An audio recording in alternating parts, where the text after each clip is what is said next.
साथियों, आज का जो हमारा वीडियो का जो टॉपिक है वो बीमा प्रिंसिपल के बारे में है।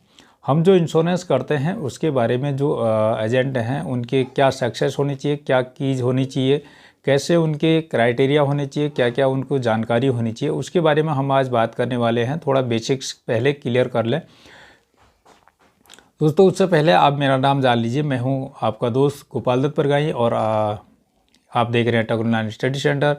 यदि चैनल पर नए हैं तो आपसे एक ही रिक्वेस्ट है कि आप जो है चैनल को सब्सक्राइब कर लें और साथ ही साथ बेल आइकन को दबाना ना भूलें, ताकि आप लोगों के पास ऐसी इन्फॉर्मेटिव वीडियो आती रहे। दोस्तों, आज का जो टॉपिक है वो इंश्योरेंस एडवाइज़र के बारे में ही है। दोस्तों, लोग कई बार कहते हैं कि अनसक्सेसफुल कुछ नहीं होता है, कोई भी चीज़ नहीं होती है। इसके बारे में हम लोगों को कभी भी किसी को भी अनसक्सेस नहीं कहना चाहिए, मेरा ये मानना है। हमारे जो एजेंट भाई हैं उनकी भी कोई भी इंश्योरेंस कंपनी का कोई भी सेल्समैन है वो दो टाइप के होते हैं। एक तो या तो सक्सेसफुल होता है या फिर नॉर्मल होता है। अनसक्सेसफुल किसी को भी नहीं कहना चाहिए। अनसक्सेसफुल कुछ नहीं होता है, उसे नॉर्मल कह सकते हैं। और एक होता है सक्सेसफुल जो हाई लेवल के कार्य करता है, हाई लेवल का सेल्स कर लेता है। वो भले ही फिर नेटवर्क मार्केटिंग हो या इंश्योरेंस मार्केटिंग हो या फिर कोई सामान बेचने वाला हो, किसी भी प्रकार की आप सेल्स प्रोफेशन में हैं, सेल्स मार्केटिंग में हैं, नेटवर्क मार्केटिंग में हैं, एमएलएम में हैं, तो उसके लिए सबसे पहले हमें सक्सेस होने के लिए हमें हमेशा अपना नॉलेज तगड़ा रखना होता है और अपने नॉलेज को हमेशा गेन करना होता है। बिना नॉलेज के दोस्तों कुछ नहीं होता है। उसके बारे में सबसे पहली चीज़ आती है कि जो हम इंश्योरेंस लेते हैं उसके बारे में हमें बेसिक जो फंडे हैं, बेसिक चीज़ें क्लियर होनी चाहिए। बीमा दोस्तों क्या होता है, यह एक मेरा बीमा प्रिंसिपल जो है एक आग्रह की वस्तु है। ये दो पार्टियों के बीच में किया जाने वाला एक एग्रीमेंट होता है। एक इंश्योरेंस करने वाली इंश्योर जो कंपनी होती है, दूसरा जो इंश्योरेंस आग्रह करता है वो होता है जिसकी लाइफ उसमें सिक्योर होती है, और वो इंश्योर जो होता है दोस्तों। अब उसमें भी हम बात करते हैं कि क्या चीज़ें हमें कस्टमर से लेनी चाहिए, क्या नहीं लेनी चाहिए। उसके बारे में कोई लोग इस तरीके से बात नहीं करते हैं। लोग जाते हैं बस लोगों के पास, हमेशा लोगों के पास जाते हैं और डायरेक्टली बीमा बेचने की या अपना सामान बेचने की बातें करते हैं दोस्तों। वो नॉलेजेबल बात, वो बस टैक्स में छूट मिल जाएगी, आपको ये हो जाएगा, आपको इतना पैसा मिल जाएगा, ये मिल जाएगा। कभी भी फाइनेंशियल प्लानिंग की दौर पर कोई भी बात किसी के पास जा कर के नहीं करता है दोस्तों।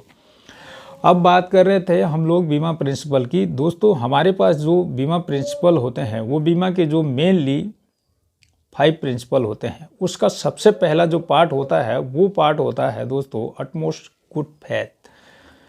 जो पांचों में से सबसे पहला जो हमारा जो बीमा प्रिंसिपल है वो अटमोस्ट गुड फेथ।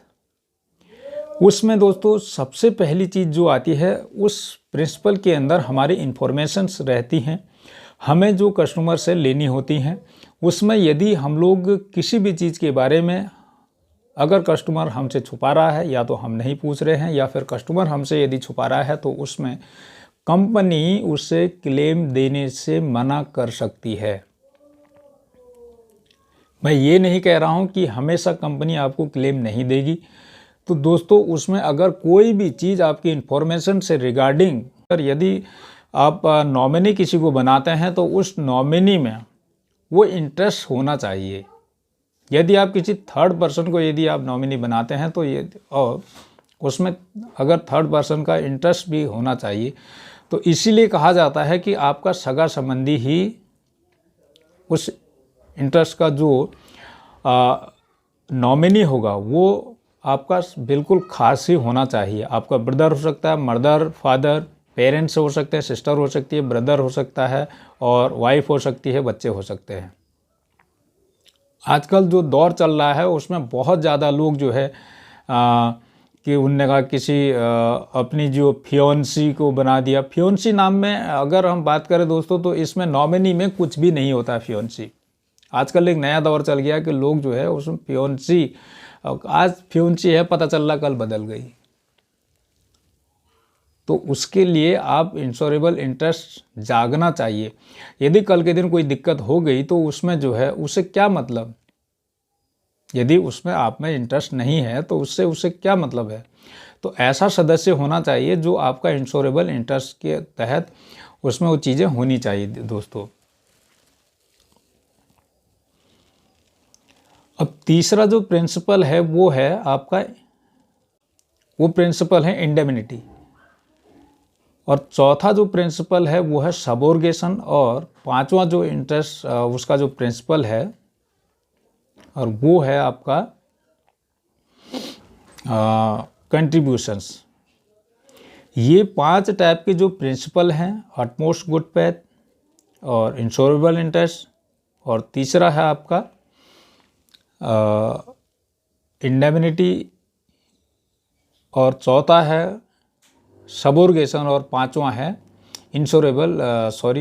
पांचवा है आपका कंट्रीब्यूशंस। ये 5 प्रिंसिपल के अंदर जो लास्ट के हैं वो लास्ट के जो प्रिंसिपल्स हैं उसमें दोस्तों आपके जो प्रिंसिपल्स हैं वो आपके उससे संबंधित हैं आपके जनरल। तीसरा और चौथा जो पॉइंट है वो है जनरल इंश्योरेंस के रिगार्डिंग। अब दोस्तों एक चीज़ और मैं आपको ज्ञान की बता दूं कि लाइफ इंश्योरेंस जब भी हम लोग लेते हैं तो वो भले ही 50 जगह से आप ले लें तो उसका क्लेम आप 50 जगह से ले सकते हैं, चाहे जितने चाहें उतनी जगह से लाइफ इंश्योरेंस में आप उसका क्लेम ले सकते हैं। लेकिन आप जनरल इंश्योरेंस के तहत किसी भी प्रॉपर्टी का आप 2 जगह से उसका फ़ायदा नहीं ले सकते हैं दोस्तों। जैसे एक बिल्डिंग है, आप समझो ये 1 करोड़ का जो बजट है, ये 1 करोड़ इस बिल्डिंग में लगा हुआ है, और वहीं आपका दूसरा, इस तरीके से समझिए, दूसरा आपका इस जो मटेरियल रखा हुआ है 50 करोड़ का, उसमें मटेरियल रखा हुआ है। ये देखिए, अगर जनरल इंश्योरेंस में क्या होता है, यदि उस 50 लाख रुपए का या 50 करोड़ रुपए का लॉस हो जाता है तो वो सामान यदि चला जाता है तो वो इस तरीके से हो जाता है। अब यदि जनरल इंश्योरेंस में आपने 2 जगह से क्लेम ले रखा है तो क्लेम एक ही जगह से मिलेगा, आप भले ही कितनी जगह से इंश्योरेंस ले लें, क्योंकि वहाँ पर जो बीमा प्रिंसिपल कहता है उसको समान स्थिति में लेकर आना होता है। अब यदि यहाँ पर 50 करोड़ रुपए का यदि नुकसान होता है तो उस नुकसान के तहत आपको 50 करोड़ रुपया, यदि जितनी लागत है बिल्डिंग और उसमें जो क्लेम है उसको बराबर करके देना। यदि 1 करोड़ रुपए का उसका मुआवजा नहीं कह सकते, उसको एक तरीके से क्लेम कह सकते हैं। 50 करोड़ रुपए का उसमें माल था, बिल्डिंग तो एग्जीक्यूटिव है, और उसमें हाँ हो सकता है कुछ परसेंटेज जो है आपको उसके अंदर कुछ फर्नीचर जल गया हो, कुछ सामान को लगा करके यदि उसको समान स्थिति में लेकर आना है, 1 करोड़ रुपए का है तो 1 करोड़ के उसके बजट में उसको समान स्थिति पर लेके आना है, और उसके बजट से ऊपर नहीं नीचे, इस तरीके से कुछ भी नहीं जा सकता है। यदि लाइफ इंश्योरेंस की बात करें तो लाइफ इंश्योरेंस लेने के टाइम पे यदि आपने, एक आदमी ने 10 प्लान ले रखे हैं अपने नाम पर, अब उस 10 प्लान में इस समय वो ऐसी स्थिति में है, तो यदि किसी क्लाइंट को यदि कुछ हो जाता है, उसके 10 बीमे हैं, तो वो उठ करके यहाँ चला जाता है,